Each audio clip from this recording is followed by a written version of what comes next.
La plupart d'entre nous avons plusieurs amis. Trouver l'ami idéal, c'est comme le couple idéal, ça n'existe pas.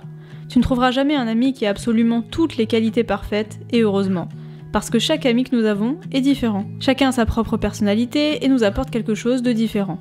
Par contre, les points communs entre tous tes amis devraient être bienveillance et confiance. De manière plus générale, tes relations participent à ta construction et à ton épanouissement personnel. Les vraies amitiés te permettent d'avancer, de dépasser tes limites, de partager des moments de bonheur. Lorsque tu développes des relations profondes, cela te permet de découvrir qui tu es vraiment. Et lors des moments les plus difficiles de ta vie, tes amis sont évidemment là pour t'aider à surmonter les épreuves.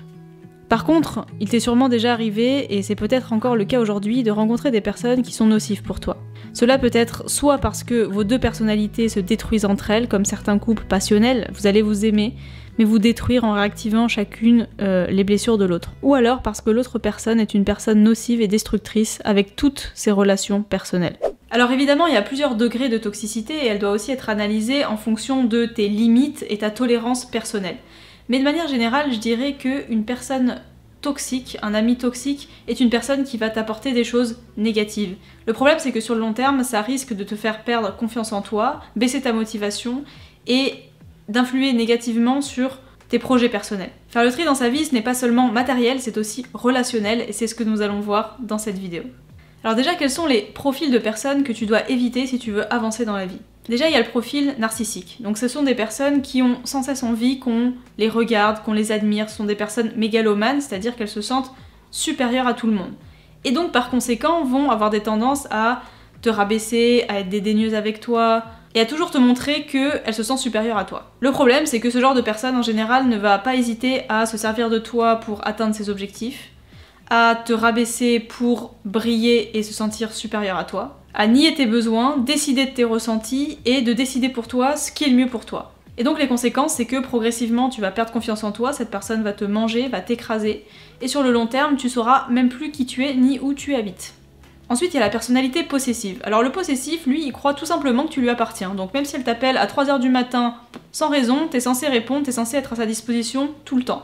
Si vous allez à des événements, t'es censé lui porter toute ton attention. Si tu parles avec d'autres personnes, elle va être jalouse. Elle considère que tu dois tout le temps lui écrire, limite elle pense que tu dois être, qu'elle doit être la priorité dans ta vie. Donc évidemment c'est très stressant, ça te vide de ton énergie, et les conséquences sur le long terme c'est que tu vas recevoir sans cesse des reproches de sa part parce que tu ne lui donnes pas assez, parce qu'en général ce sont des personnes qui sont en fait dévouées et fidèles en amitié, il n'y a pas de problème, sauf qu'en fait elles attendent la même chose de toi. Sauf que toi t'as une vie sociale, t'as peut-être d'autres amis et t'as pas forcément envie de parler tout le temps avec une personne. Donc elle te prend ton énergie et ton temps en considérant que tu dois être à sa disposition tout le temps. Ensuite, il y a le profil négatif. Donc les négatifs, ce sont des personnes qui se plaignent tout le temps, qui voient la vie en noir.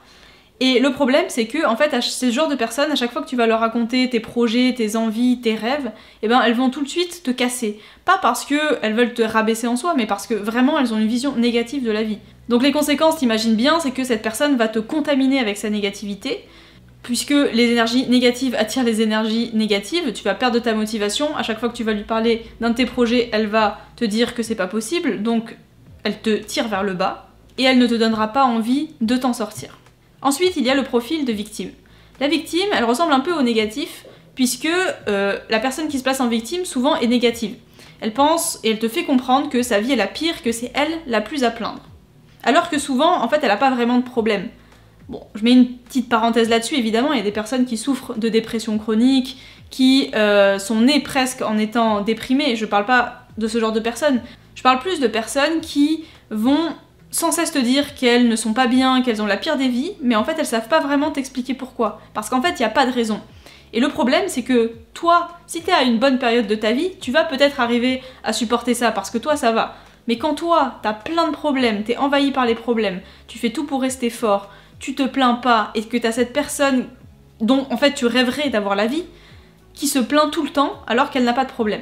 Et ben parfois c'est douloureux. Quand ça va pas, quand t'as des problèmes, c'est douloureux. En plus souvent, quand t'as des problèmes, t'es en situation de fragilité, tu portes déjà beaucoup de choses, et donc le fait de fréquenter une personne comme ça va t'enfoncer encore plus, va te vider du peu d'énergie que t'as déjà. Donc les conséquences, c'est que déjà tu perds ton temps à l'écouter, parce qu'en général ce sont des personnes qui ne t'écoutent pas, puisqu'elles se pensent dans la pire situation du monde. Ensuite, elles vont t'entraîner dans une tristesse peut être aggravée si déjà toi tu vas pas bien, puisqu'elles vont te contaminer. Ensuite, elles vont provoquer de la colère chez toi parce que parfois ça va t'énerver que toi ça n'aille pas, que t'aies plein de problèmes, que elle n'en ait pas et que en plus elle te charge avec ses problèmes. Inexistants, du coup. Ensuite, il y a le profil dramatique. Donc ça, c'est une personne qui est hyper susceptible. C'est-à-dire une personne qui va se vexer pour rien, qui va tout le temps créer des problèmes, des tensions par-ci par-là, qui va tout exagérer. Et en général, ce genre de personne se retrouve souvent seule, sans amis, puisqu'elle crée des conflits partout où elles vont. Ensuite, il y a le nécessiteux. Alors lui, le nécessiteux, c'est une personne qui a toujours besoin de toi pour tout. Donc ça peut être matériel, des personnes qui profitent de toi financièrement, matériellement, mais ça peut aussi être une personne qui profite de toi psychologiquement, entre guillemets, c'est-à-dire que dès qu'elle a un problème, elle t'appelle. Elle peut pas se débrouiller seule, et c'est toi sa solution tout le temps.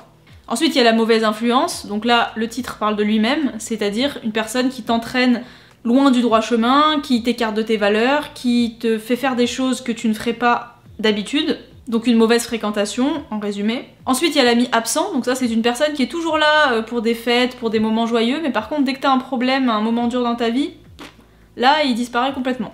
Bon, maintenant qu'on a vu les profils toxiques à éliminer dans ta vie, passons à l'action. Déjà, réfléchissons un peu, et posons-nous plusieurs questions.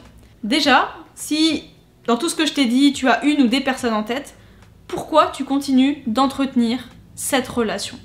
Est-ce que c'est parce que tu ne veux pas l'abandonner et qu'elle te fait de la peine et parce que tu tiens à elle? Est-ce que c'est parce qu'il y a des souvenirs qui te lient? Est-ce que c'est parce qu'il y a des proches qui te lient? Est-ce que c'est parce que tu te sens seule dans ta vie et que finalement c'est une de tes seules amies? Ou est-ce que c'est parce que, par exemple, je sais pas, tu te raccroches aux moments heureux en oubliant les moments malheureux ou les moments où la personne t'énerve ou te charge de ses problèmes? Deuxième question, est-ce que en fait vous êtes vraiment amis? Pour le savoir, prends une feuille et pose-toi les questions suivantes. Sur la feuille, marque le nom de la personne, depuis combien de temps vous êtes amis, et essaye de te rappeler un mauvais souvenir ou des situations désagréables, des moments où elle t'a blessé, agacé, énervé, et fais-en la liste. Et ensuite demande-toi, mais est-ce que c'est normal d'agir comme ça? Est-ce que c'est pas hyper pesant en fait pour moi au quotidien? Ensuite, sur la deuxième partie de la feuille, pose-toi la question, mais en fait, qu'est-ce que cette relation m'apporte dans mon quotidien? Et à partir de là, se poser la question, mais est-ce que ça m'apporte plus de positif ou de négatif finalement? Est-ce que cette relation est vraiment utile dans ma vie? Est-ce que si là, cet ami, on l'enlève de ta vie, est-ce que tu te sens mieux ou est-ce que tu te sens moins bien? Maintenant que tu as réfléchi un peu sur ta situation, faisons une petite étude de cas. Donc c'est ton amie Christine qui te téléphone à 20 h comme tous les soirs parce qu'elle est toute seule chez elle, qu'elle s'ennuie et en fait elle a besoin de boucher les trous de sa vie en t'appelant et en te racontant pendant des heures que des trucs négatifs, ses problèmes, ma vie est horrible, bref, tous les profils qu'on a vus précédemment. Et d'ailleurs, elle te parle beaucoup, mais par contre, elle t'écoute jamais. Toi, dès que tu dis un truc, elle te dit « Ah oui, oui », et puis elle change de sujet et elle revient à elle. Et en général, quand elle t'appelle, bah en fait, tu réponds une fois sur deux parce que ça te saoule, en fait, t'as pas envie de lui parler. Et là, elle t'envoie ce genre de message Alors, tu veux plus me parler? Bon, apparemment, t'es trop occupée pour me répondre. Heureusement que je t'appelle, hein, parce que sinon toi, tu m'appelles jamais. Etc. Alors dans ce cas-là, pour savoir si c'est vraiment ton amie, fais un petit test. Déjà, appelle-la quand elle, ça la dérange, pour voir si elle te répond, pour voir si elle a le même niveau de tolérance que toi. De deux, propose-lui qu'elle te rende visite, et non pas que toi tu lui rendes visite, parce qu'en général, ce genre de personne veut toujours que tu te déplaces pour elle, mais elle ne se déplace jamais pour toi. Et troisièmement, au téléphone, essaye de lui parler de quelque chose qui te tient vraiment à cœur, et vois si elle t'écoute, ou si en fait elle en a strictement rien à faire. Et là, crois-moi, t'auras vite ta réponse sur si c'est ton ami ou pas. Mais alors comment éliminer les manipulateurs ou des personnes toxiques de ta vie? Donc on en a parlé précédemment, mais la plupart des profils toxiques et même manipulateurs ont cette tendance à te faire croire que c'est jamais de leur faute. Donc pour en avoir le cœur net, prends une feuille et note les 6 derniers mois quelles sont les actions toutes les fois où elle a été incorrecte avec toi et toutes les fois où tu as modifié tes actions, ton comportement ou ton jugement après ce qu'elle t'ait dit et les remarques qu'elle t'ait faites. Et là tu te rendras vite compte si cette personne est manipulatrice avec toi ou pas. Et le problème c'est que quand tu as une personne toxique ou même manipulatrice devant toi, la seule chose que tu as envie de faire c'est de lui dire tout ce que tu as sur le cœur. Sauf que la plupart des profils dont je t'ai parlé n'en auront rien à faire. C'est pas forcément qu'ils n'ont pas d'empathie, mais si c'est le genre de profils qui sont beaucoup centrés sur eux-mêmes, ils feront pas vraiment attention à tes besoins. Et si c'est des manipulateurs narcissiques par exemple, ils n'auront aucune empathie envers toi, ils nous en auront rien à faire. Tout est pour leur intérêt personnel.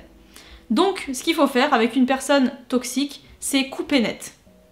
Tu peux lui écrire tout ce que tu ressens, mais ensuite, il faut couper complètement, l'éliminer de tes réseaux sociaux, éliminer son numéro, le bloquer, etc. Si tu veux vraiment te débarrasser d'une personne. Après, je mets une petite parenthèse, il y a des personnes qui ont tendance à avoir certains comportements toxiques, mais ça veut pas forcément dire qu'ils sont tout le temps toxiques, ou ce que c'est des faux amis. Parfois, tu peux juste discuter avec ton ami, lui faire comprendre quel est le problème, et voir si elle change. Mais là, je parle pour des personnes qui, limite pathologiquement, sont déjà toxiques et qui ne changeront jamais, en fait, parce qu'elles sont comme ça avec tout le monde. En conclusion, qu'est-ce que c'est un véritable ami? Un véritable ami, c'est une personne qui t'accepte avec tes qualités et tes défauts, en résumé, qui t'accepte comme tu es, et donc qui ne te rabaisse pas, qui ne te fait pas perdre confiance en toi. C'est une personne qui respecte ton indépendance, qui écoute tes besoins, qui est là lors des moments les plus difficiles de ta vie quand tu as besoin de lui. Et c'est tout simplement une personne qui voudra toujours le meilleur pour toi, et donc qui t'apportera tout le positif du monde pour que tu réussisses ta vie au mieux.